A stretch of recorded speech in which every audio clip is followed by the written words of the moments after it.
pushing through face down.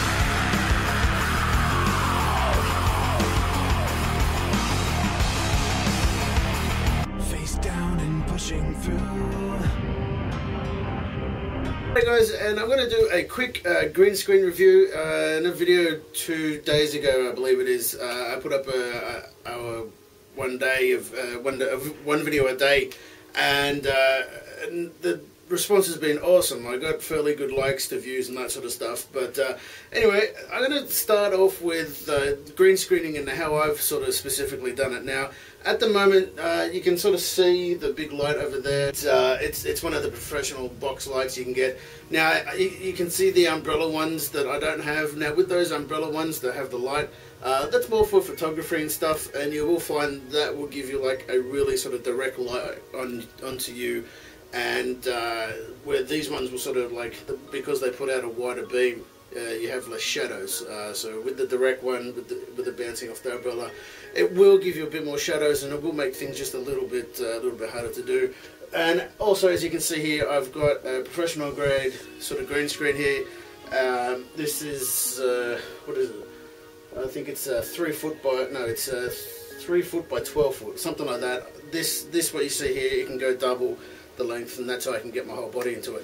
But you know, they all cost a little bit of money, and of course the better camera you can get, the better it's going to be. At the moment I'm rocking just a normal Sanyo sort of pistol grip. When I first started doing all this, I had these lights here. Now I had these ones, these were to light up the green screen, and then I had like a big stand that had 2 of these, about double the size, maybe even triple the size. They were about this big. And they were like, they stood about here, and you could move them up and down. It cost me about 40 bucks from a big hardware store, and they were really good. But they put out a fairly sort of, like, if you can imagine, like a beam of light coming out through this way. Now, to sort of get around that, I bought, I don't know if the camera will pick it up, but it's got a blue kind of bulb on there, and that's the true light, what they call a true light globe. Now, what I did was, now to get around having the buying all this professional grade diffusers, I just went to the local art store and bought the cheapest canvas with a frame that I could. As you can see, it's got the frame there, and then you sit them in front, so you get like this sort of a thing, and it diffuses the light, takes away the direct sharpness of it. I also did that with the big ones. I bought like a big canvas which is packed away, and it went right in front of it, and it would diffuse the light properly, and well, not properly, but it would diffuse it. If you go back to my channel where I first started the news videos, you'll see that it's not too bad. And also, I just went to, now if you see my Facebook, you can see me with a big roll of like green cloth essentially, and basically I just bought a green cloth and then stuck it up on a what do they call it, these things. I stuck it over the blinds and then did it that way, and then I realized that it wasn't something that I needed in one particular spot all the time, because I kept trying different things, because I was using spotlights at one point to do the lighting, and I would angle them in different places to do that, and then I had sort of little lights coming up underneath and all sorts of stuff. So you've really just got to obey the basic principles when you do green screen. And that is that you want to have yourself lighted and your green screen lit up as well. Now, because I'm in such a small room, I can't get lights sort of standing in behind me to specifically light the green screen up. So that's why these box ones are perfect. And I'm guessing most of you guys aren't going to have huge amounts of space either, sort of. But that's just how it is. Now, back onto green screen. I bought like green cloth, put it up over the blinds, and then I built a big frame. Wasn't very sturdy, but you know, it did the job. And I also was finding that I was having sunlight coming through the back, so I got a whole bunch of cardboard from like for example, when you buy a chair or something, you got like big amounts of cardboard, and then I just staple gunned that all to the back and to hide the sun from coming in from behind, and that worked fine as well. You know, you can go to your local newsagent store, not sure what they're called overseas, but you can buy big things of cardboard, like a metre by metre, or I think that's about 4 foot from memory by 3 foot, green cardboard, and you can just get some of that invisible tape and stick them all together and put them up on the wall, and that will, I've seen that work. Not as good as something like this, but that will work. Then, you know, you can always paint the wall. Make sure you get your parents' permission to do that first, but make sure you don't get a gloss paint.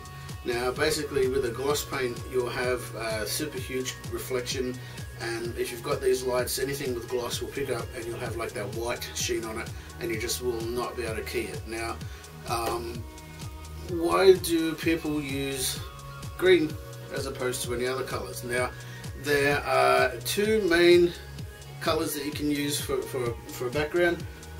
Most of them is green because not too many people wear green, but the main components of having a green and or a blue screen is that there's no blue or green pigments in a human skin, because if there was, then it would quite simply disappear as well. So you can use, like as I said, green or blue. So if the person like in some movies like Farscape, the TV series, you got that blue girl, obviously they were using green screen for her, but then if you get green aliens, then they can use a blue screen, so on and so on. So I've seen some tutorials say you can use any color background that you want, not if you've got skin in the picture. So you know, if you're all gloved up and have all black on, then you can use whatever color you want, but you know, basically stick with the green screen and try not to have anything green. Like my logo, for example, is green, so this will come out like an orangey or maybe a blue color if I chroma it out. You'll see it in other videos. So that's pretty much about it.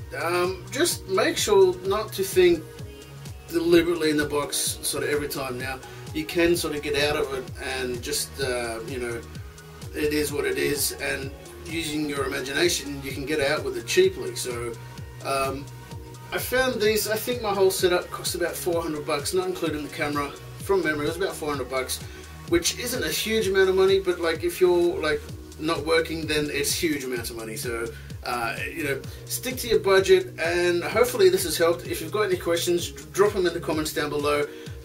If you want to have any sort of tips on how to actually do it inside either Sony Vegas or Adobe After Effects, again, drop some comments down below. If I get enough, I will make a quick tutorial on how to do all of that. But guys, my name is Satta. I thank my sister for holding the camera for me so I can point around the room and not have to stop and start all myself. So I'd like to thank her. Thank you guys for watching, and remember to like, comment and subscribe.